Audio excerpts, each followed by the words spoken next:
Bismillah ar-Rahman ar-Rahim. If x is a standard Gaussian random variable with a mean of 0 and a variance of 1, then q of x is the complementary CDF of the random variable big X. The probability that random variable big X exceeds small x, q of x, is the integral of the standard Gaussian probability density function from x to infinity. Q of x versus x looks like this. Q of x tends to 1 as x tends to minus infinity. Q of x tends to 0 as x tends to infinity. Q of 0 is equal to 1/2. Q of x is a strictly decreasing function. It is concave when x is negative and is convex when x is positive. Our interest is in this inequality involving the q function and its inverse. The inequality has 3 parameters: mu, which is a non-negative real number; eta, a real number in the open interval from 0 to 1; n, a positive integer greater than or equal to 2. It may be tempting to try to prove the inequality using the definition of q of x, its monotonicity and its convexity. A different approach is employed here. The motivation is that when we solve detection problems, binary hypothesis testing problems, it is common that we end up with expressions involving the cumulative distribution function CDF or the complementary CDF or its inverse. Suppose that y1, y2 to yn is a sequence of IID Gaussian random variables with a mean of m and a variance sigma squared. The sum of those random variables is Gaussian with a mean of mn and variance n sigma squared. The mean of the sum is the sum of the means. Because the random variables are independent, the variance of the sum is the sum of variances. What is the probability that this sum exceeds a threshold t? The PDF is a Gaussian PDF with mean mn and variance n sigma squared. We are interested in the probability of exceeding t. If these y's are measurements and we sum them and we compare the sum against some threshold t, the probability that the sum exceeds t is the q function of t minus mn divided by the square root of the variance, square root n sigma squared. We get the q function. Inside the q function, we also get the square root of n, like here. A classical detection or binary hypothesis testing problem is to decide whether a collection of IID random variables are zero mean or not. Let's consider n observations from x1 to xn. We have two hypotheses. H0 is the hypothesis that those n random variables are zero mean. That is, xk is Gaussian with a mean of 0. Let's set the variance to unity. Under hypothesis H1, the observations or measurements are still IID Gaussian with a variance of 1, but they have a mean mu. Apply the likelihood ratio test to this detection problem. We write down the ratio of the PDF of the observations given H1 divided by the PDF of the observations given H0. In the numerator, we have 1 over 2 pi to the power n over 2 exponential minus summation k from 1 to n xk minus mu squared, and there is a 1/2 here. The denominator is similar except that the random variables are zero mean. So we have 1 over 2 pi to the power n over 2 exponential minus 1/2 summation k from 1 to n xk squared. This ratio is exponential 1/2 summation k from 1 to n. We have xk squared minus xk minus mu squared. We get 2 mu xk minus mu squared. When we do the likelihood ratio test, the ratio of the likelihood functions is compared with the threshold. Let's say that it is t prime. If the ratio exceeds the threshold, we make a decision in favor of H1, otherwise we decide H0. The logarithm is a strictly increasing function, so we can apply the logarithm to both sides. Multiply by 2. Suppose that we have a simple hypothesis testing problem in which parameter mu is known, so we can also move the sum of mu squared to the right hand side and then divide by 2 mu. This is now the threshold t. We compare the sum of the observations with t. If the sum exceeds t, we decide H1, which is the hypothesis that the random variables have a mean of mu. Otherwise, we decide that they are zero mean. What are the probabilities of false alarm and detection? The false alarm event means that we decide H1 while the true hypothesis is H0. So the probability of false alarm is the probability that this sum of the observations exceeds t, while the true hypothesis is H0. If the true hypothesis is H0, then this sum is Gaussian, zero mean, with a variance of n. The false alarm probability is q of t divided by the standard deviation, which is the square root of n. The threshold divided by the square root of n is the inverse q function applied to the false alarm probability. This expression allows us to obtain the threshold given a specified false alarm probability. The threshold is the square root of the number of observations times the inverse of the q function of BFA. If we go back to our problem, we will find that on this left-hand side, the inverse Q function is applied to eta, and eta is between 0 and 1, it seems reasonable to assume that eta is playing the role of a specified false alarm probability. What is the detection probability? It is the probability of deciding H1 given that H1 is the true hypothesis. This is the probability that the sum of the measurements or observations exceeds the threshold T given H1. Under H1, this sum is Gaussian with a mean of n mu and a variance of n. What is the probability that this Gaussian random variable exceeds T? This is Q of T minus n mu divided by the standard deviation, the square root of n. T divided by the square root of n is Q inverse of BFA, which is the Q inverse of eta, minus the square root of n times mu. One of the properties of the Q function is that Q of minus x is 1 minus Q of x. So the detection probability can be written as 1 minus Q of square root n mu minus Q inverse eta. This Q function that we have here is exactly what we have on the left-hand side. We can say that the left-hand side is 1 minus the detection probability in a certain detection or binary hypothesis testing problem. We have n IID observations that are Gaussian with a variance of unity. Under hypothesis H0, the observations are zero mean. Under hypothesis H1, they have a mean of mu. What about the right-hand side? Note that we have the Q function raised to the power n.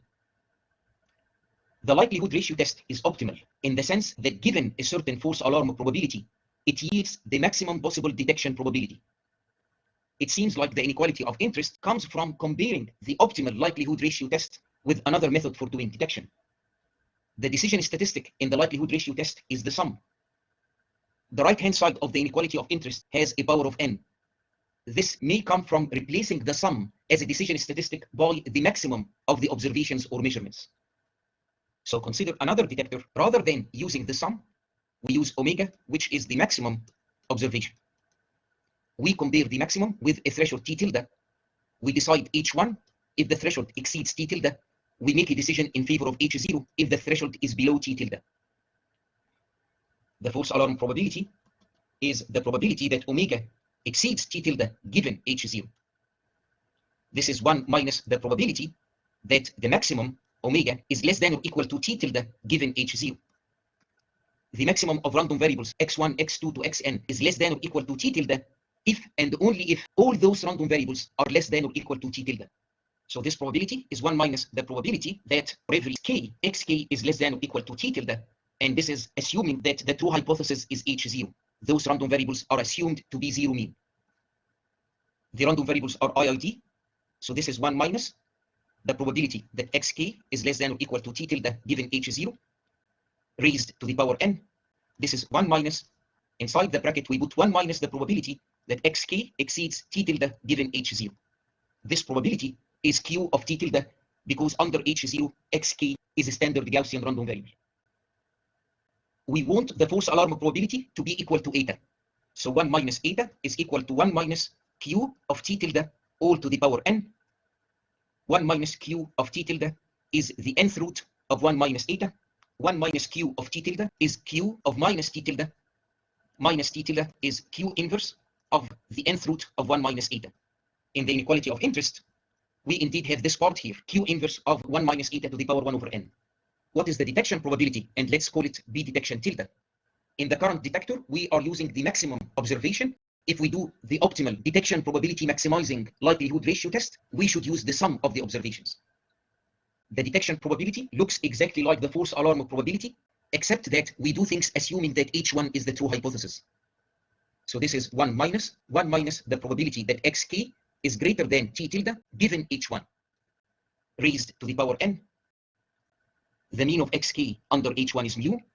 So this probability is Q of T tilde minus mu divided by the standard deviation, which is 1. The detection probability, if we use the maximum observation rather than the sum of the observations, is equal to 1 minus Q. T tilde is minus Q inverse of the nth root of 1 minus eta minus mu all to the power n. 1 minus this Q function is Q of mu plus Q inverse the nth root of 1 minus eta to the power n. This is the detection probability if we use the likelihood ratio test.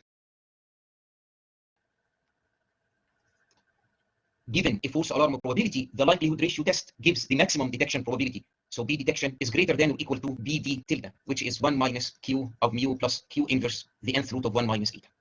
If we subtract 1 from both sides and multiply by minus 1, we get the inequality of interest. For completeness, let me include the proof that the likelihood ratio test indeed maximizes the detection probability. Consider two detectors, D and D bar. We have n observations that are in vector R. The n-dimensional space is partitioned into two regions. If we use detector D, we have the regions A0 and A1. If we use detector D bar, the regions are A0 bar and A1 bar. For detector D, if we get a vector of measurements in region A0, we decide H0. If R is in A1, we decide H1. A0 and A1 are disjoint, and their union is the n-dimensional space. We do the same thing here. Detector D employs the likelihood ratio test. This means that the region A1 is the region in the n-dimensional space where f of R given H1 minus T f of R given H0 is positive. Inside region A0, we have this difference less than 0. Now consider R in the region A1. We have this inequality satisfied. Consider another quantity, indicator R in A1 minus indicator R in A1 bar. The indicator function is 1 if the proposition inside is true, 0 otherwise. If R is indeed in region A1, then this indicator is equal to 1. The other indicator depends on whether A1 bar contains R or not. We don't know, so this indicator is 0 or 1. In both cases, the difference between these two indicators is greater than or equal to 0. So the product of the difference of these two indicators and this function of R is non-negative. Now consider R in the region A0, which means that R is not in the region A1. Let's study the same quantity, indicator R in A1 minus indicator R in A1 bar. The first indicator is 0. The second indicator is 0 or 1. The difference now is non-positive.